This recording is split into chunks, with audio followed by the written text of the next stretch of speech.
Ce message n'est pas pour tout le monde, mais si tu es tombé dessus, Dieu veut te dire que ton miracle est prêt, pas demain, pas dans un mois, mais maintenant.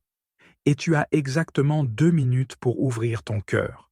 Ferme tout, respire, écoute.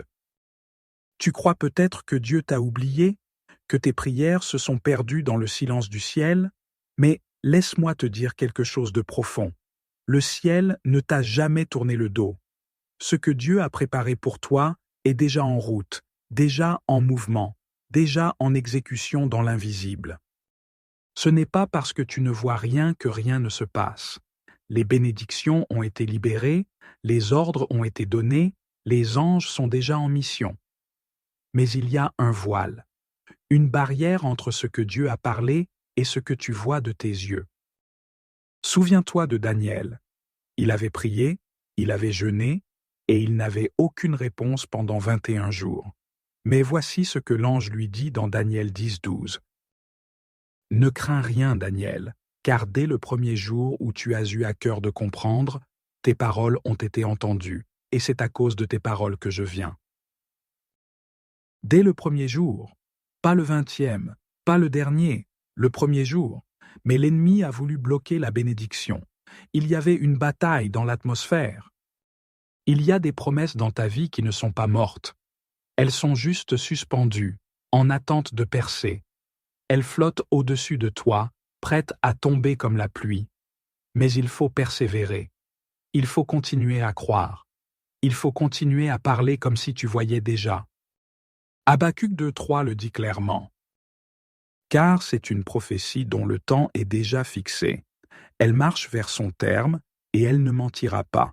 Si elle tarde, attends-la, car elle s'accomplira certainement.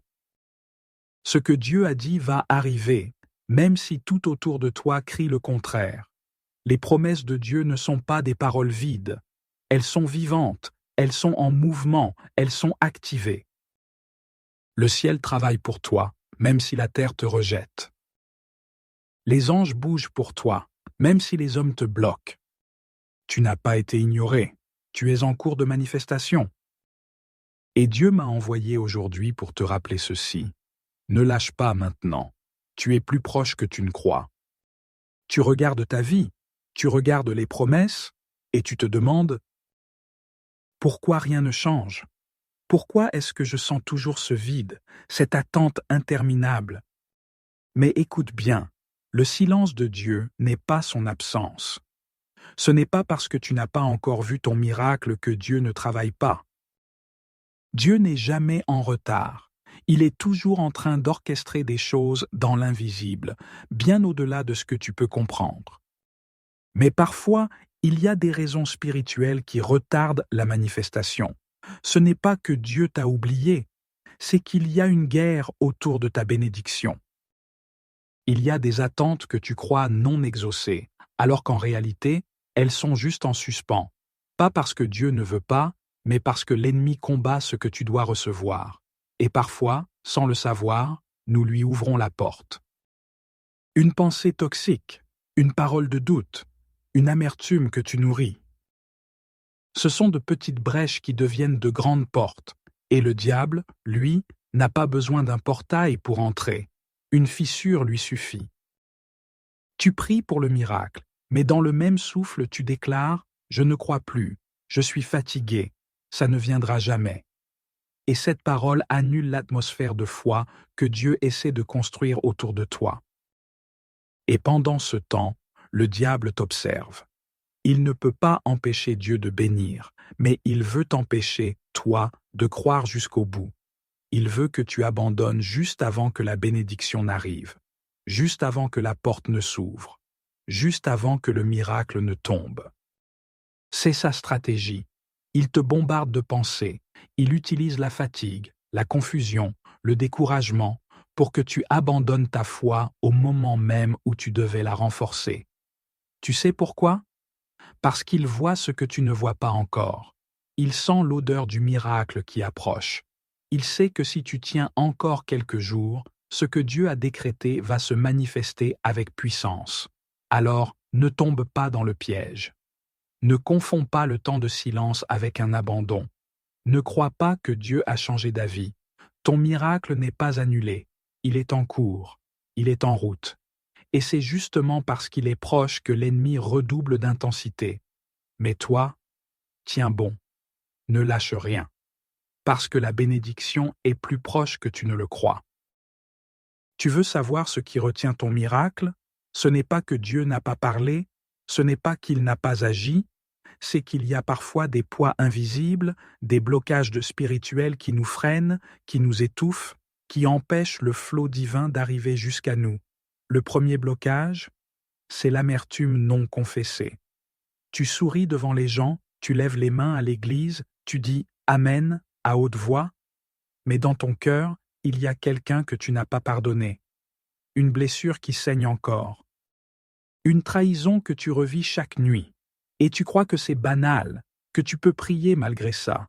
Mais écoute, Jésus a dit dans Matthieu 6, 14, 15, « Si vous ne pardonnez pas aux autres, votre Père céleste ne vous pardonnera pas non plus. » Le pardon, ce n'est pas une option émotionnelle, c'est une loi spirituelle. Tu veux que Dieu débloque ta vie? Alors débloque ton cœur. Libère cette personne. Pas parce qu'elle mérite ton pardon, mais parce que toi, tu mérites la paix. Le deuxième blocage, c'est ce doute intérieur caché. Tu pries, mais quelque part en toi, tu ne crois plus vraiment.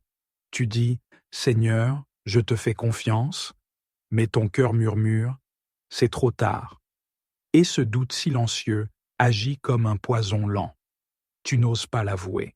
Tu continues les prières, tu chantes les chants, mais le feu n'est plus là. Et sans foi, il est impossible de plaire à Dieu. Pas parce qu'il est dur, mais parce que la foi est le canal par lequel il agit. Dieu veut te faire confiance avec des miracles, mais il te demande « Crois-tu encore? Crois-tu que je peux encore faire au-delà de tes blessures ?» Et le troisième blocage, c'est cette peur de décevoir. Tu te dis « Et si je prie et que ça ne marche pas? Et si je me relève pour tomber encore ?» Tu es paralysé, non pas par l'échec, mais par la crainte de l'échec. Et ça, c'est une ruse subtile. Parce que tu as mis ton regard sur toi, au lieu de le fixer sur Dieu. Tu t'inquiètes de tes faiblesses, de tes erreurs passées, de ce que les gens diront. Mais Dieu ne cherche pas des héros. Il cherche des cœurs humbles, des cœurs qui osent lui faire confiance, même tremblants. Tu crois que tu dois être parfait pour recevoir ton miracle. Mais Dieu te dit, ce n'est pas ta performance qui attire mon intervention, c'est ta foi sincère, c'est ton cœur ouvert. Tu n'as pas besoin d'être prêt, tu as juste besoin d'être vrai. Et maintenant, écoute-moi bien.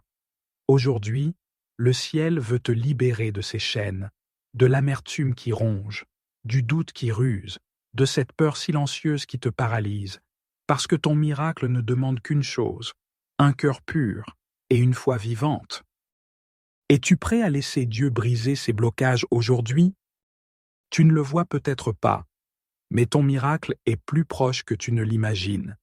Et s'il y a une chose que le ciel veut que tu comprennes aujourd'hui, c'est ceci. Juste avant la percée, c'est souvent le chaos. Juste avant la lumière, c'est souvent la nuit la plus noire. Premier signe que ton miracle approche, tu vis des attaques intenses. Ce n'est pas une coïncidence. Ce n'est pas la vie.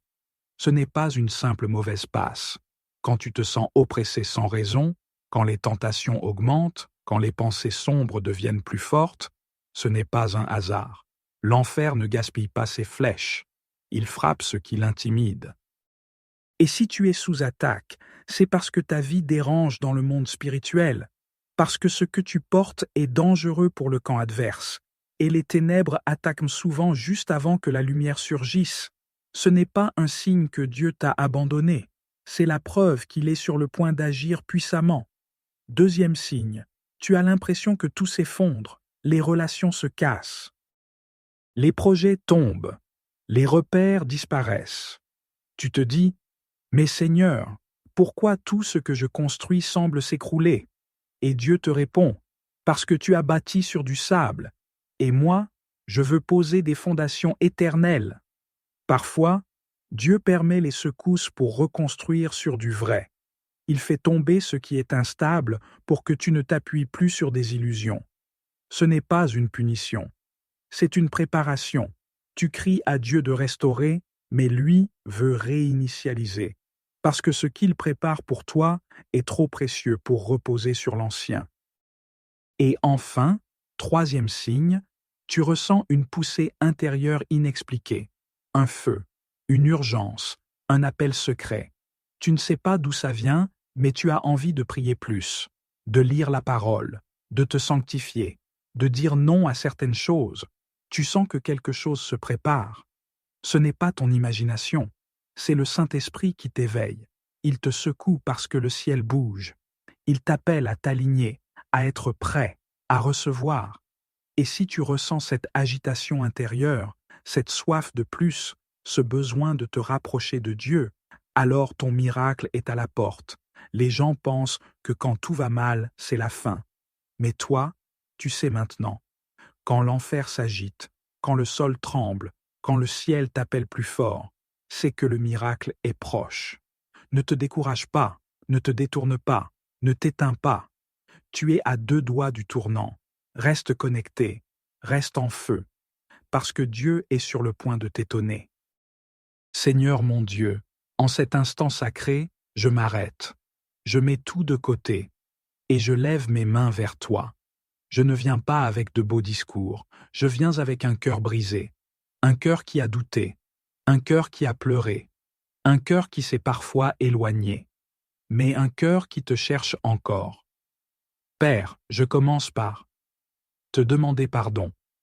Pardon pour toutes les fois où j'ai laissé la peur parler à ma place. Pardon pour les portes que j'ai ouvertes sans le savoir. Pardon pour les compromis, pour les paroles négatives, pour les alliances cachées. Je te demande de me purifier maintenant.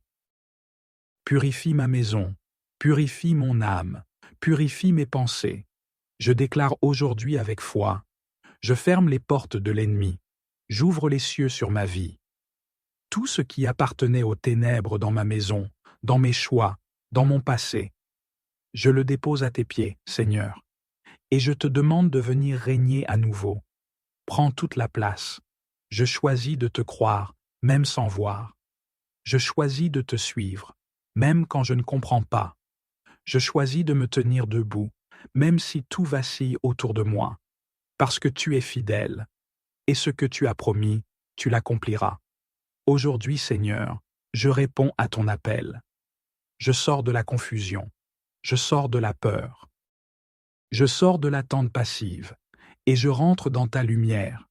Je proclame que les cieux s'ouvrent maintenant au-dessus de ma vie, que tes anges soient en mouvement, que ton feu me visite, que ton esprit me remplisse. Seigneur, fais ce que toi seul peux faire. Fais tomber les murailles, brise les chaînes, détruis les retards, active les promesses, et que ton nom soit glorifié dans ma vie. Je déclare que ma maison est un sanctuaire. Je déclare que ma vie est une réponse céleste. Je déclare que mon miracle arrive, et rien ne pourra l'arrêter. Au nom de Jésus-Christ, Amen. Tu te reconnaîtras. Ce message n'est pas pour tout le monde, mais toi qui es là, les larmes encore humides, le cœur encore chargé, l'esprit fatigué par les attentes, Dieu te voit. Et ce que tu ressens en ce moment, ce n'est pas une coïncidence, c'est une visitation. Tu es entré dans cette saison en pensant que c'était encore une répétition de l'année dernière, que les mêmes douleurs allaient refaire surface, que les mêmes blocages allaient encore te freiner. Mais Dieu dit, ce mois ne finira pas comme il a commencé. Tu vas voir sa main, tu vas voir son feu, tu vas voir les choses bouger, soudainement. Il y aura des renversements de situation. Des portes que tu croyais closes vont s'ouvrir sans explication. Des appels que tu n'attendais plus vont surgir. Des réponses longtemps différées vont apparaître, comme si elles avaient toujours été là. Parce que c'est maintenant, la saison de ta restauration. Dieu va redonner vie à ce que tu pensais mort. Des relations abîmées vont se réparer. Des projets oubliés vont être ravivés. Des dons spirituels que tu avais mis de côté vont refaire surface. Tu n'as pas perdu ton temps. Chaque larme était un investissement. Chaque silence était un écrin. Chaque prière, même murmurée, a été entendue.